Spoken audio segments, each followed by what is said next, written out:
Well, good afternoon and welcome to the 116th Landon Lecture in Public Issues. I'm very pleased that this afternoon we have as our speaker Cokie Roberts, the Chief Congressional Analyst for ABC News and co-anchor of the ABC News Sunday morning broadcast, This Week with Sam, Donaldson, and Cokie Roberts. Before continuing with my introduction of Ms. Roberts, I would like to introduce the other members of the platform party. On my left is Dr. Buddy Gray, President of the Kansas State University Faculty Senate. Buddy, thank you very much for joining us.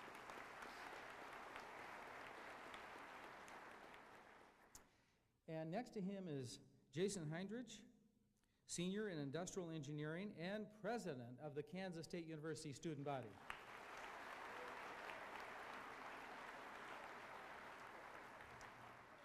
On my right is Mr. Edward Seaton, Editor-in-Chief and Publisher of the Manhattan Mercury. Ed, thank you very much. And next to him is Dr. Charles Reagan, Associate to the President and Chairman of the Landon Lecture Series.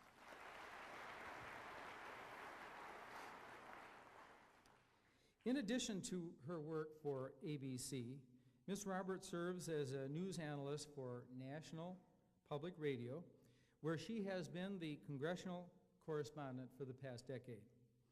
She has won many of the highest awards in broadcasting, including the Edward R. Murrow Award and the prestigious Everett McKinley Dirksen Award.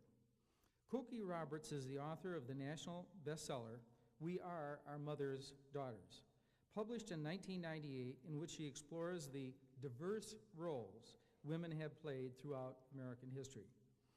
Along with her husband, Stephen Roberts, professor at George Washington University, Cokie Roberts writes a weekly column syndicated by United Media in many of the major newspapers around the country, and of course we see that column in all of our state's newspapers. Cokie Roberts is a graduate in political science from Wellesley College, from which she received a Distinguished Alumni Achievement Award.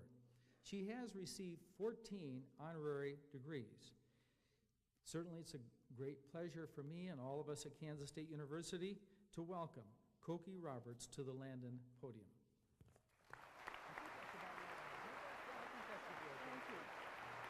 Thank you very much. Thank you. Thank you very much. I very much appreciate you rearranging to come this afternoon instead of this morning. You can blame U.S. Air. It was one of those nice moments. You arrive at the airport canceled, so it took a little longer to get here than I expected, but thank you for rearranging it.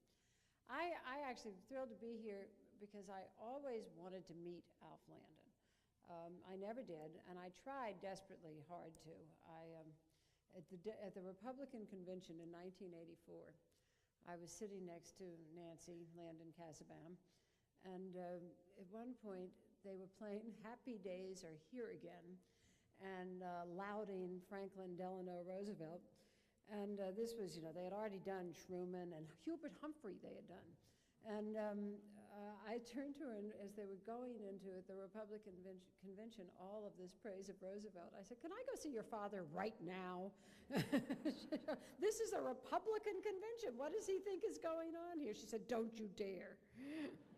But unfortunately, by not doing that, I missed ever getting to meet him, which is a loss. But Nancy is a great and good friend, and not only have I enjoyed her friendship and company, she and my mother served together in the United States Congress, where they were often the only voices of reason. But they,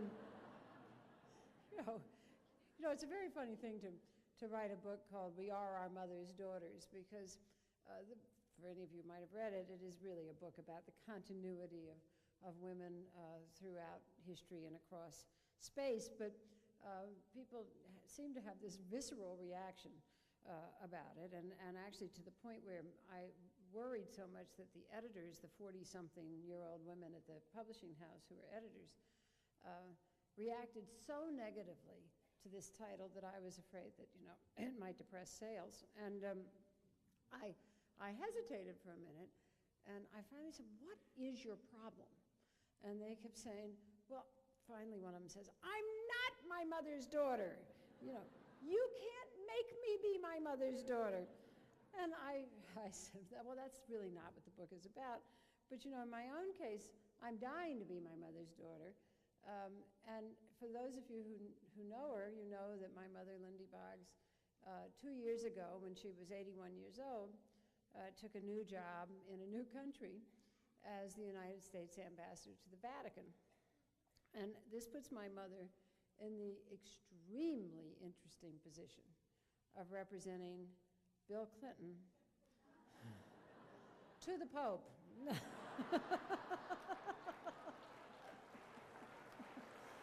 Now, I want you to know, if anybody can do this, my mother can. She's always been able to do anything, but it is a challenge. She and Nancy Kassebaum, though, do say that it is less of a challenge, however, than it would be to be in the United States Congress today, which is really not a happy scene. I left them this morning, happily, bickering over the budget, which is hardly anything new. But what they are trying to do is to get it done and get out of there and go home, which makes a great deal of sense because, after all, what we've learned now in polling over the years, and last week ABC came out with a new poll showing congressional approval down more than it's been in recent memory. What we learn is when they're in Washington, their approval rating goes down. When they come home, everybody likes them fine. So, you know, the less time they spend there, I think there's actually probably fairly sensible view on the part of the voters is first do no harm. And so they are just trying to get done what they need to get done and get out of there. And one of the things that the Republicans in Congress are saying is that they really need to let George Bush become the face of the party, that is the best thing that can happen to them because they don't want Tom DeLay particularly to be the face of the party. And they're still smarting over Newt Gingrich. I must say it was a really black day for the Democrats when Newt Gingrich resigned. They really have not figured out yet how to deal with it because it was so handy for them to just, you know, have him there as a punching bag. And of course they couldn't predict that he would resign. I mean, who could predict that he would resign? It's been a tough year for predictors. After all, Bill Clinton did what he did, and Newt Gingrich had to resign. I mean, does this make any sense to any of you? No. But, you know, it was, and actually the day it happened, as you recall, it was right after the election. I was in San Francisco, and I was in a car most of the day because it was California. And I kept checking them at the office, and it just got more and more amazing as the day wore on. You know, they're rumors, then it's fact. Gingrich really is quitting. So the first thing I do is call Bob Livingston and say, are you running for Speaker? Yes, I'm running for Speaker, and I'm going to be Speaker. Ha!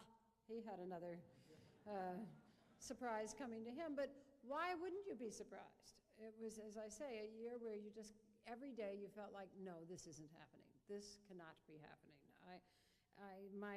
The day that, you know, the Starr report came out on the internet at the same, and live on the air all at the same time, and we're sitting there reading it live on the air and not quite knowing what's coming up next and, you know, how can we censor ourselves as we're going, was really one of the most remarkable days in broadcasting that any of us has ever experienced.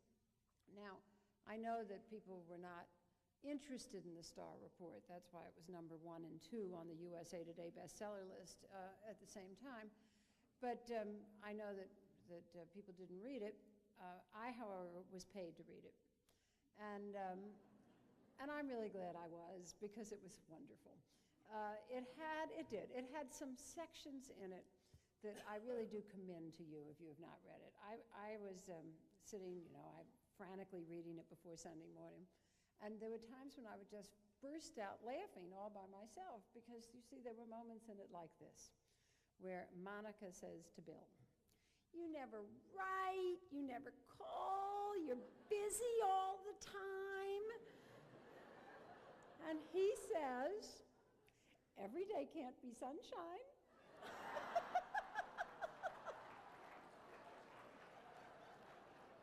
And then there's the moment where she comes into him and says, "If you don't get me a job, I'm going to tell my mommy and my daddy about us."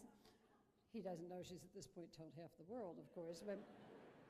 And he pulls himself up to his full 6 feet whatever and says, "It's against the law to threaten the President of the United States."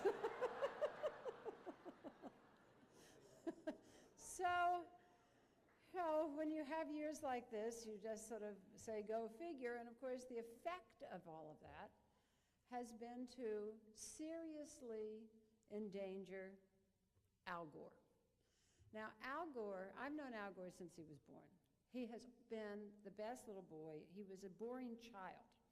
And he has never done anything wrong. You know, he went to all the right schools, got all the right grades, married his high school sweetheart, who is terrific, stayed true to her, all of those things.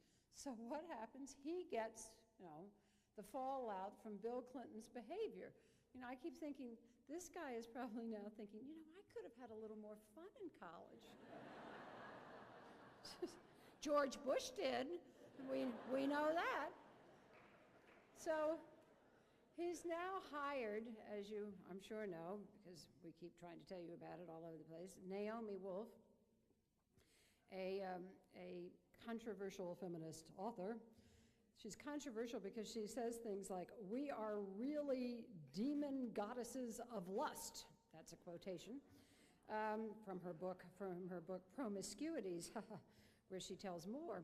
But it was her article in George magazine last year that attracted the Gore campaign to her and caused the vice president to hire this woman who is, trying to turn him into Bill Clinton, as far as I can tell, which is an interesting thing.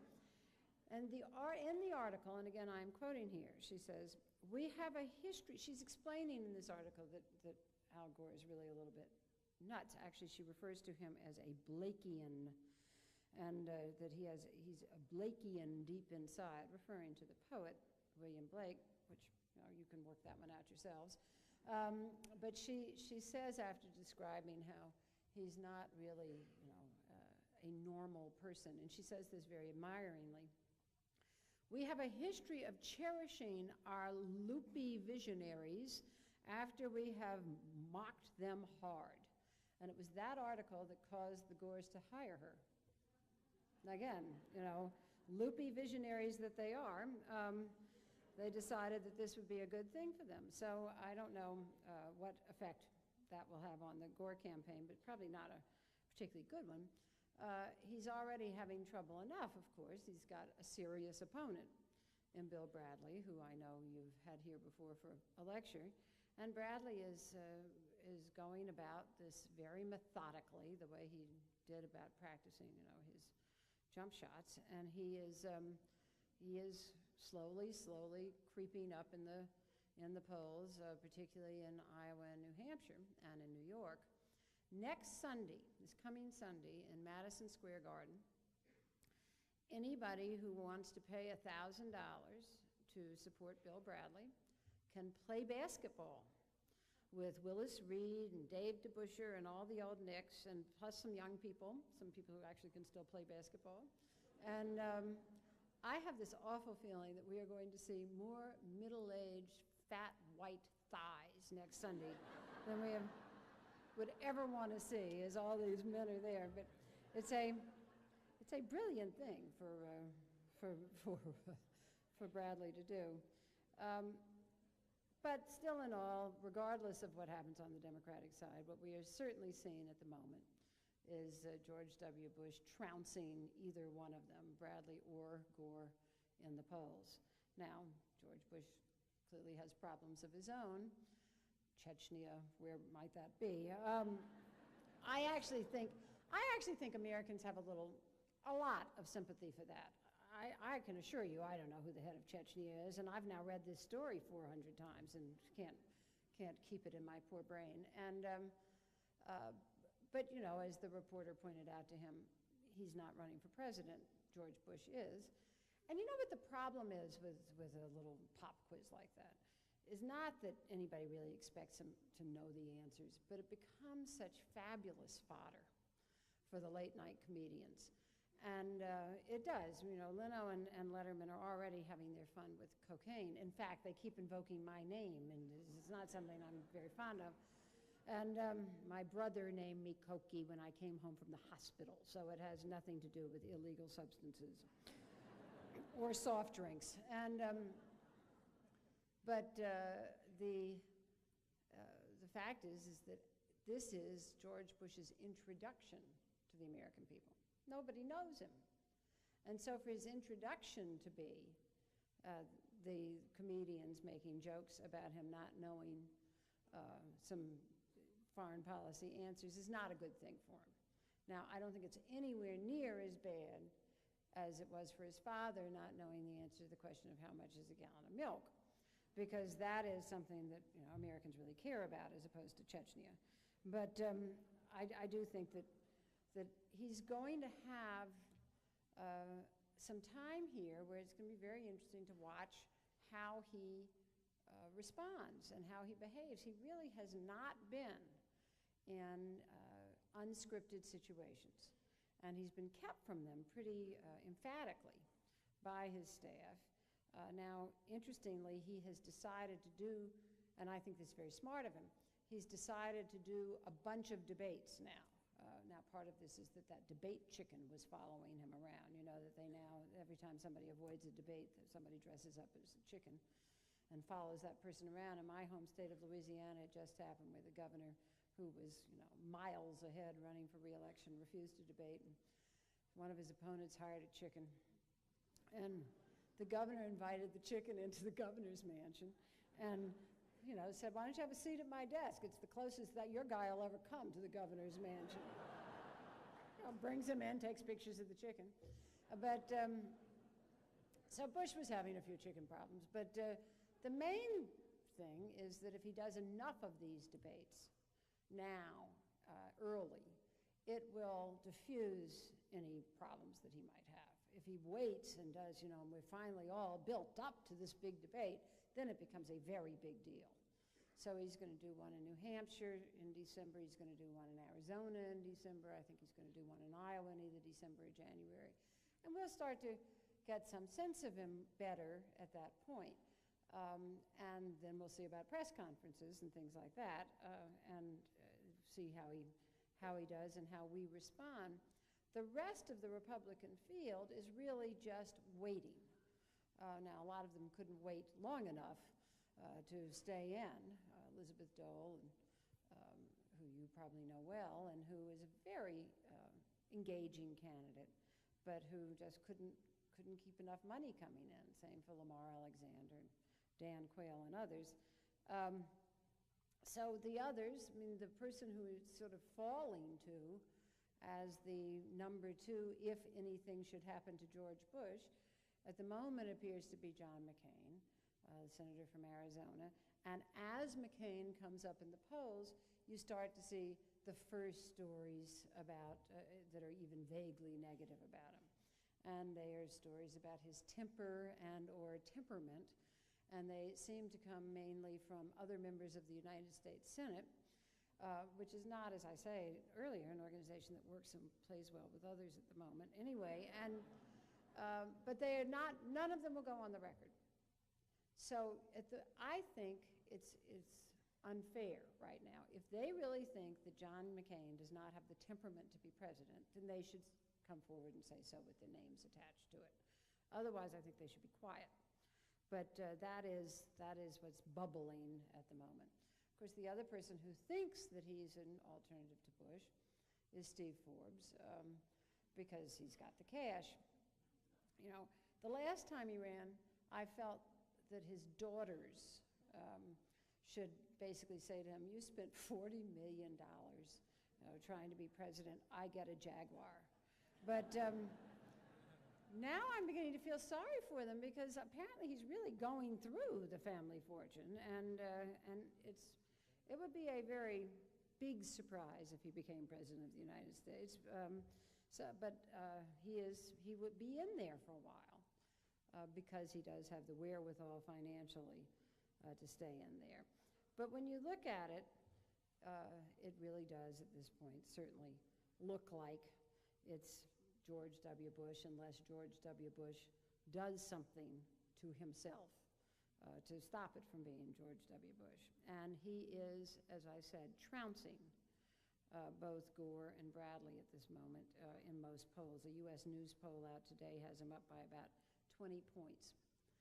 Now, the interesting thing there is that the reason Bush is doing so well is that he has cut dramatically, for the moment. Now, this could all change. You know, George Herbert Walker Bush was doing very well at this stage in 1991.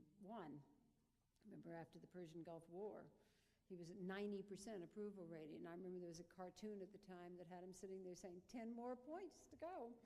But, and then we know what happened. So, you know, politics, American politics definitely can change overnight. Just ask Gary Hart. But the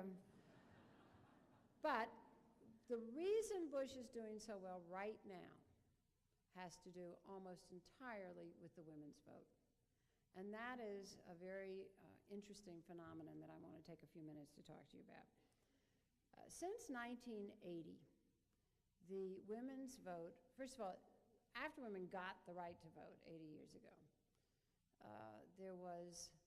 women really did not show up at the polls. And then they finally did, in 1980, for the first time, show up as a vote, and as a vote that was discernibly different from the male vote. And what we saw for the first time that year was a statistical difference between the margin of the men's vote for Reagan and the women's vote for Reagan. Majority of each voted for Reagan, but women did so by about 7 points less than men did. That 7 points is what we have come to call the gender gap. And we talk about it, we throw around this term like it is something that everybody knows what it means.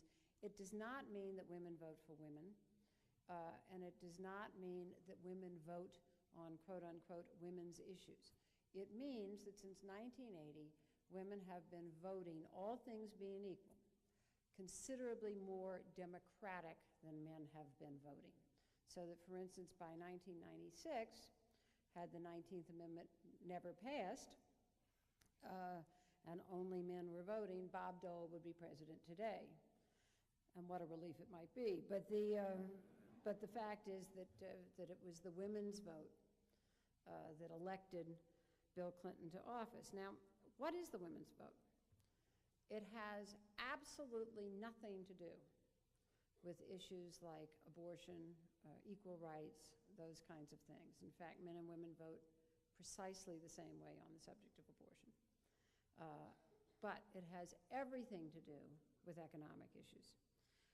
So that when you see, when you do the polling and do the interviewing with women voters, what you find is a tremendous concern about job stability, about wages, and when you're talking about a minimum wage bill, for instance, which Congress is talking about right now, that is a direct attempt to woo the women's vote, because 2/3 of the people on minimum wage are female.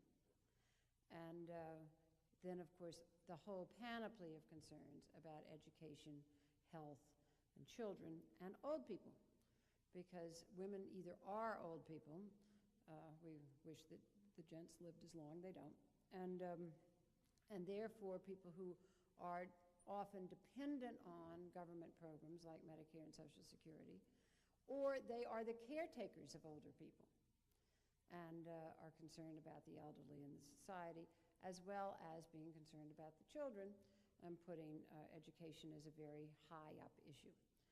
All of those kinds of issues play better for Democratic candidates than they do for Republican candidates. So over the years, what we've seen is the majority of the female vote, and this is obviously not every woman, but the majority of the female vote going Democratic. And Al Gore's not winning it. So what is the problem here? He talks about all those issues, and yet it doesn't seem to be working. I think one of the answers is that George W. Bush has caught on very well. That's what compassionate conservatism is all about, is to say to women, yes, I'm for less government, but I'm not for less compassion. I do want to take care of people. I want to take care of little children. I want to take care of the old people. He has been very explicit in his education programs. The Republicans took Congress in 1994 saying they wanted to eliminate the Department of Education. George W. Bush has given several education speeches proposing to expand the Department of Education and to give it the entire Head Start program.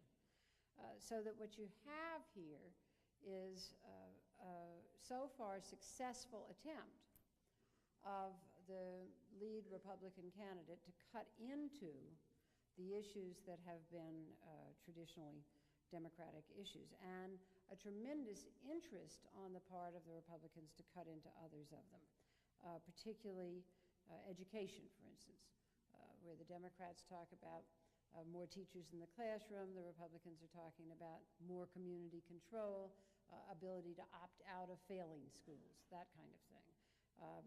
The Republicans are trying to get to other issues of concern to women, like violence on television or morality.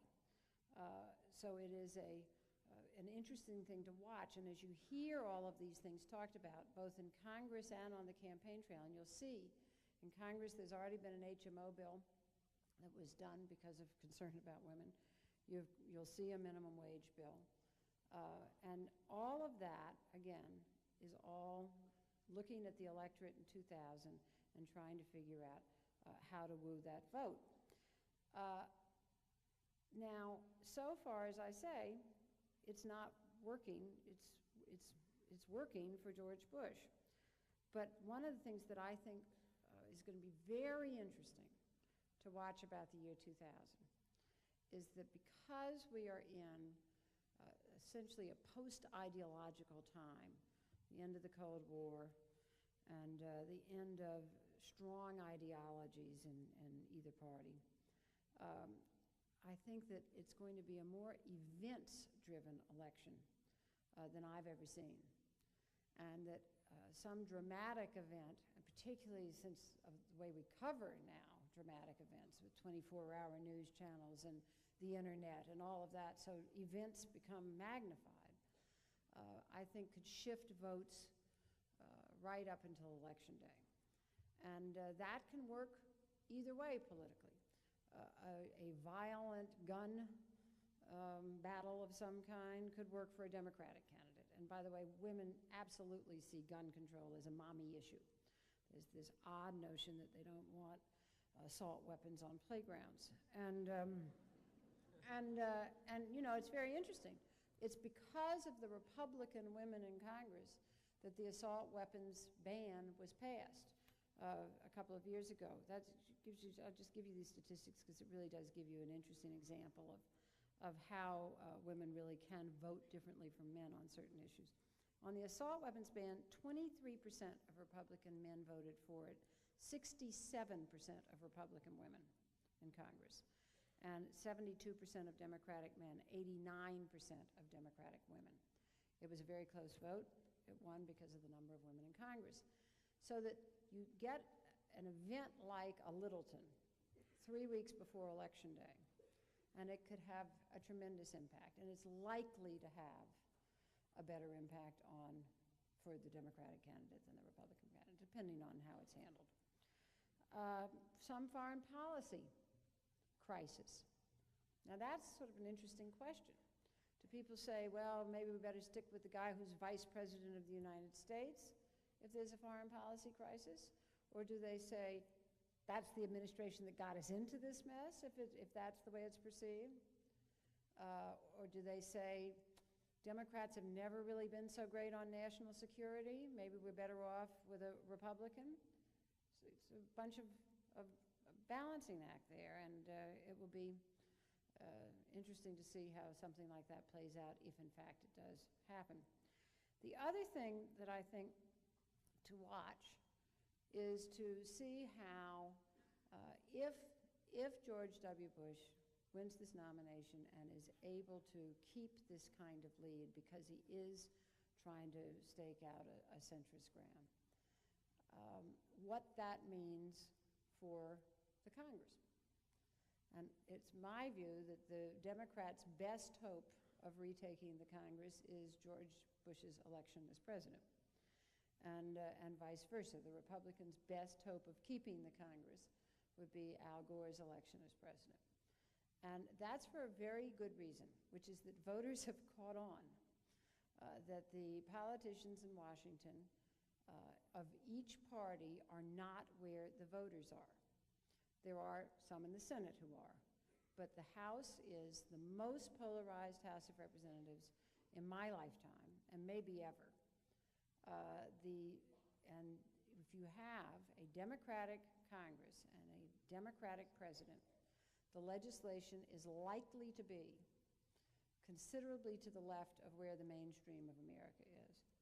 And if you have a Republican Congress and a Republican president, the legislation is likely to be considerably to the right of where the mainstream of America is. And the voters have caught on to this. And with great hesitancy in 1992, they turned over Washington to one party with tremendous trepidation. People coming out of the polls, and we interview on Election Day through the voter news service, really in the 40 to 50,000 range of voters in key precincts all over the country. They came out on Election Day in '92 and were really nervous about their vote for Bill Clinton and about having turned Washington over to the Democrats. And of course, it was only 43% who did that. '94, they just said, enough. We tried that experiment for 2 years, forget it, and sent Republicans to the Congress, and of course have kept them there. I think that there is now ample evidence that when voters take a look on the ballot and say, I like that George W. Bush, or I like that Al Gore, they then look down the ballot and say, I'm not sure that I want to see the Congress in the same hands. That's only true in a few districts, but there are only a few districts that are up for grabs.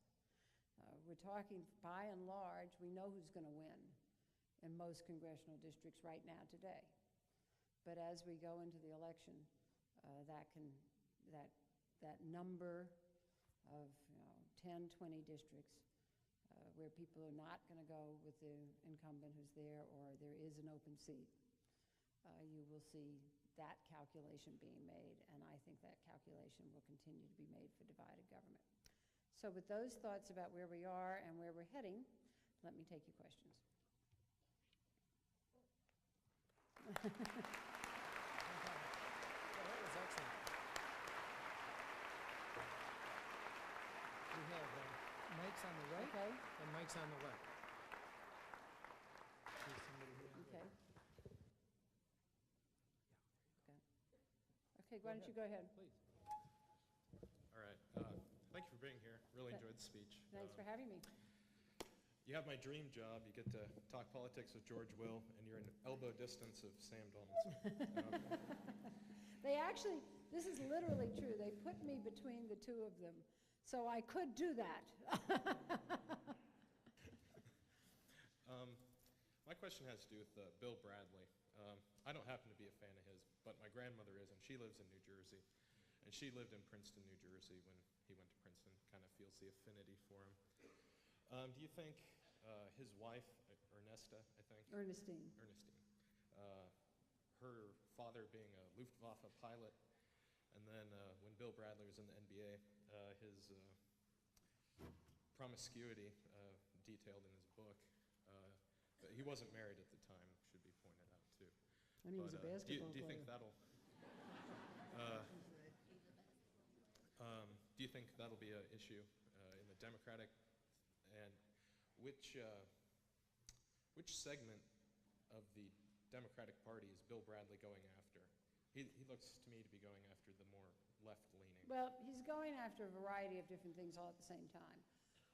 He is trying to appeal to some of the base of the Democratic Party, but he's also mainly appealing to independents, as is John McCain. And one of the things that's going to be interesting to watch in New Hampshire is where the independent vote goes, because in New Hampshire, independents can vote in either primary. And I think that as we get up to that primary, which, by the way, is February 1st, you know, it's ridiculous. Election day is 364 days away, but the first caucus is only 10 weeks away. So that, you know, we're really talking about it's upon us in a sense. So February 1st, New Hampshire primary. I think if the voters, if the independents think it's a tighter contest in one party versus the other, that they're likely to show up in that party's contest. So for instance, if McCain is counting on independents in New Hampshire, he might lose them not to George Bush, but to Bill Bradley, because they decide to vote in the Democratic primary. What I don't see about Bradley, and one of the things that we can't predict in this year of not being able to make predictions, is the effect of moving all the primaries up so fast in the process. So that, for instance, we have, as I said, Iowa's January 24th, New Hampshire's February 1st, then you go south, and then March 7th, California, New York, great big states, right? So it's over March 7th. What I don't see is after Iowa and New Hampshire, what Bill Bradley can do, because then the campaign moves south. And I just don't see him attracting Democratic primary voters in the South, where it is overwhelmingly a black vote, and that is where Gore has his biggest strength. So I don't see it playing out, but it's possible that he gets through New Hampshire. He's won both Iowa and New Hampshire. Seems like the hottest thing, you know, going. The Democrats decide Gore is a loser, and all of the money and all of the endorsements and all of the campaign goes to Bradley. That's hard to foresee happening, but it's possible. Yeah. Do you think the intelligentsia of the Democratic Party is lined up against Bradley? The intelligentsia in the Democratic Party, there's an oxymoron. Or in the Republican Party, for that matter. I would say the same thing on the other side. Yes, I'm looking forward into the future a little bit. George W. Bush running mate. Do you see a female vice president in our future at this time? Well, you know, if he were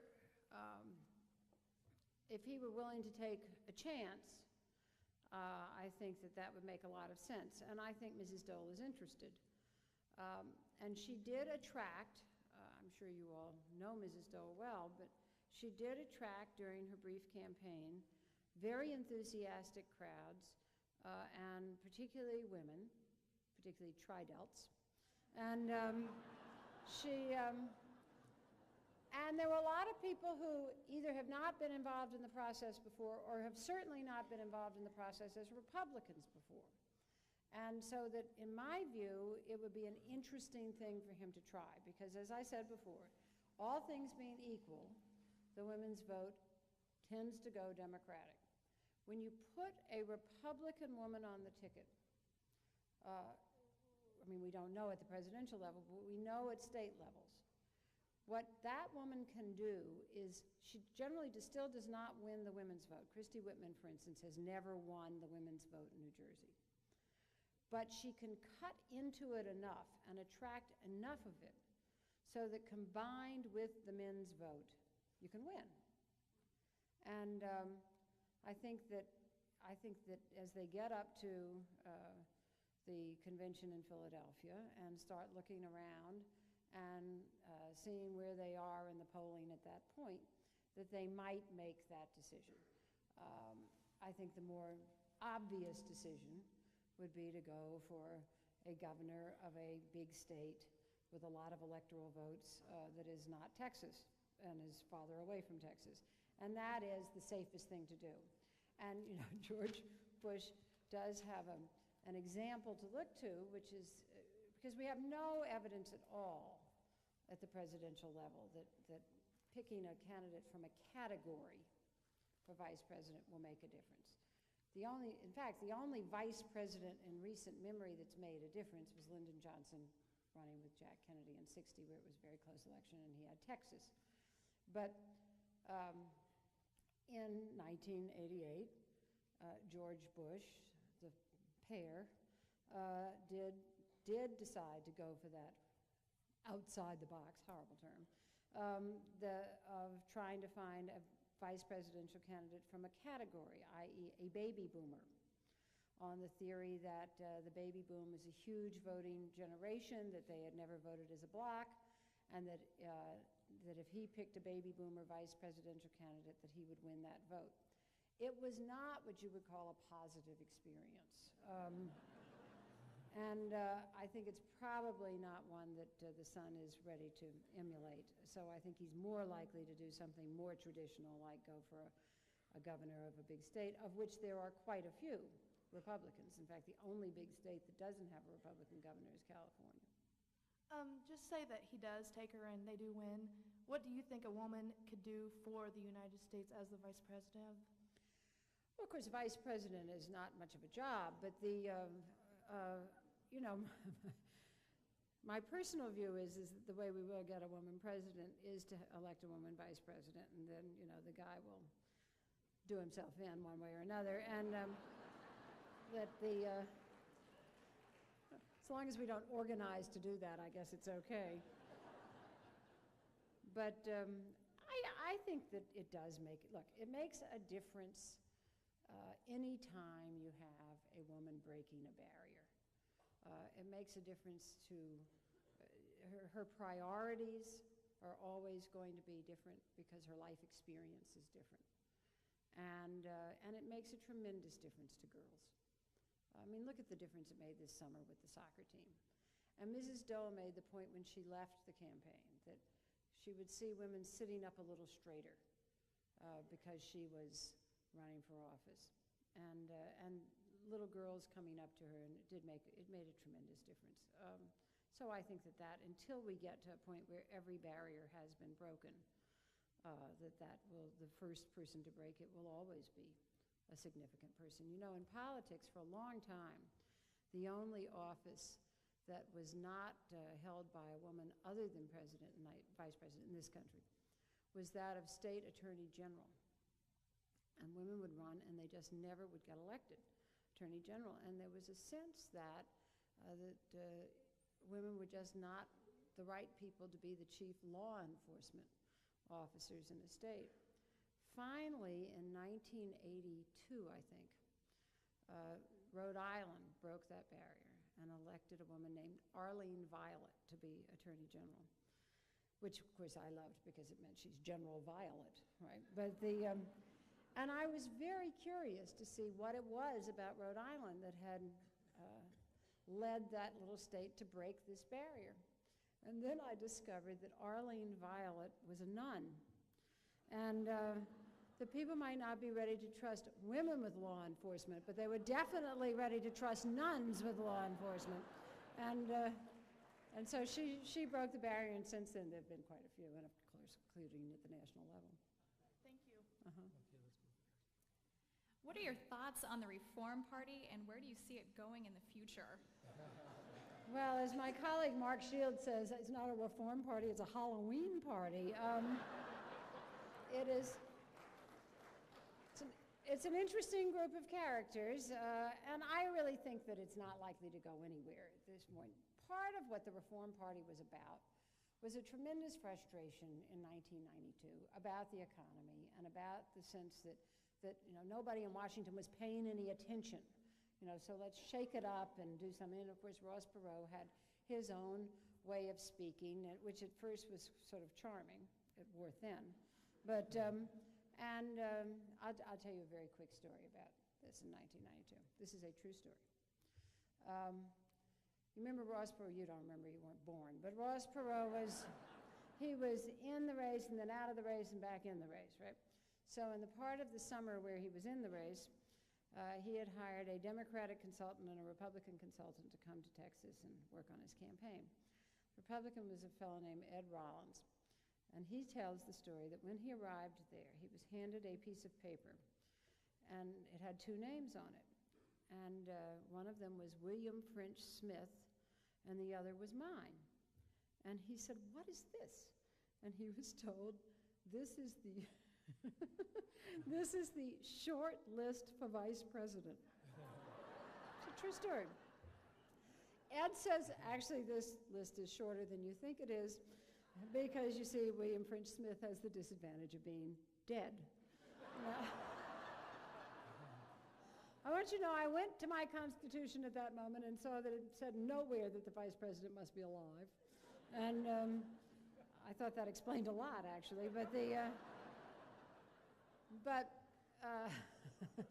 but I think that really since Perot and the desire for change that was there, and a certain concern about Clinton that was already there, even in '92, that 19% that he got was the high water mark, and that you will not see it repeated. The interesting thing is whether Pat Buchanan, A, can get the nomination, and getting nominated by the Reform Party is also a very peculiar thing, because it's all write-ins and stuff. But and B, if he does, whether he can get in the debates, because that's what he really wants, is to be in the debates. And that's going to be a fight that will take place through the year 2000, whatever we call that year. Thank you. Continuing on this whole issue of the gender gap and vice presidential nominees, I was wondering if you thought it was possible or likely that the Democrats would choose either Bradley or Gore, choose a nominee like Dianne Feinstein, for example, from California, and if they did make that choice, or if it is possible, what impact that might have on closing the gender gap and negating any sort of impact that Dole might have. I think that they're very interested in it, but typically for Democrats, instead of just saying, we're going to pick the best person for the job, whoever that may be, they're already saying, well, gee, can we find a girl? And you always get in this, oh, there they go again, But yes, I do think, depending on the person they choose, if in fact they would pick a woman, that it could have. I also think the gender gap will narrow anyway, and it's likely to move toward the Democrat because that's its home. But what's interesting is that it's not there now, and why? Thank you. Hi, I must say, and I just say this. My husband Steve and I have just finished writing, handed in a week ago, a book on marriage called From This Day Forward. It'll be out Valentine's Day. And I have a chapter in there about pioneer marriages that I claimed this one because we wrote sort of different ones, and I wrote that one. And I was looking up interesting marriages on the prairies, and came upon the wonderful book that I'm sure you all know well, Joanna Stratton's book on pioneer women. And Kansas has a fabulous tradition of women and women's voting, having allowed women to vote in municipal elections in 1887. The 19th Amendment wasn't passed till 1920. And there was something like 15 mayors, female mayors, by the turn of the 20th century in Kansas. So there is a wonderful tradition here of women holding office, and of course you've had many women in the House and Senate. I have to tell you though, as I was reading this, my subject was marriage, it was not politics, and there was a wonderful quotation from a pioneer woman here in Kansas who said before she got married, this is from her diary, I already had ideas of my own about the husband being head of the family. I had taken the precaution to sound him out on obey in the marriage pact and found he did not approve of the term. Approval or no approval, that word obey would have to be left out. His word and my word would have equal strength. So you come from a good long tradition here. My name is Brandy Herdig. I'm a senior in print journalism here, and I was wondering, as a journalist, how do you stay objective in your reporting? Objective isn't really the word I would use, because we are subjects who make subjective decisions every day. What story to cover, who to interview for the story, what quotations to use in the story, and then other subjects called editors, bad people called editors, make decisions about where to place the story. So all of these are subjective decisions. What we do strive for is fairness.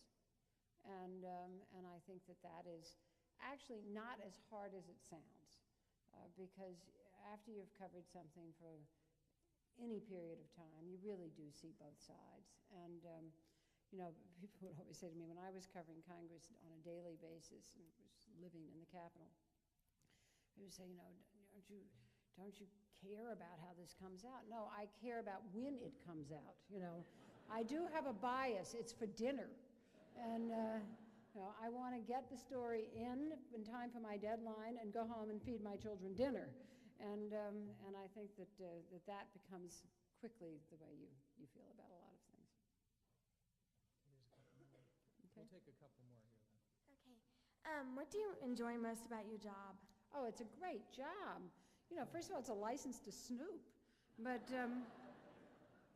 I mean, you learn something new every single solitary day. And that's a wonderful way to live your life. I also work with people I like a great deal, my guys. And I have really been very lucky in the way that I've been able to, you know, I mean, it was very difficult at first when I got out of college in the dark ages, along with said editor. But when they didn't hire women to do any of these things and said so out loud and for the record and with no hesitation, you know, we do not hire women to deliver the news, their voices are not authoritative enough, that kind of thing. It became illegal by the end of the summer for them to say that, the summer I graduated from college, but none of us knew that, God knows, and certainly they didn't. But so, you know, I have been there from the beginning in terms of the changed laws on the subject. Certainly not from the beginning in terms of women in journalism, which goes back in this country to colonial times, when there were more female editors of percentage-wise in colonial times than there are now of newspapers. And they were already on their soapboxes. They were great. But so it's been an interesting evolution to see how the role of women in the news has changed tremendously, but it's a great job. Okay, one more question. Who would you like to have on your show that you have never had before, and why? Well, you know, normally I would say something like the president of Chechnya, whoever he may be, but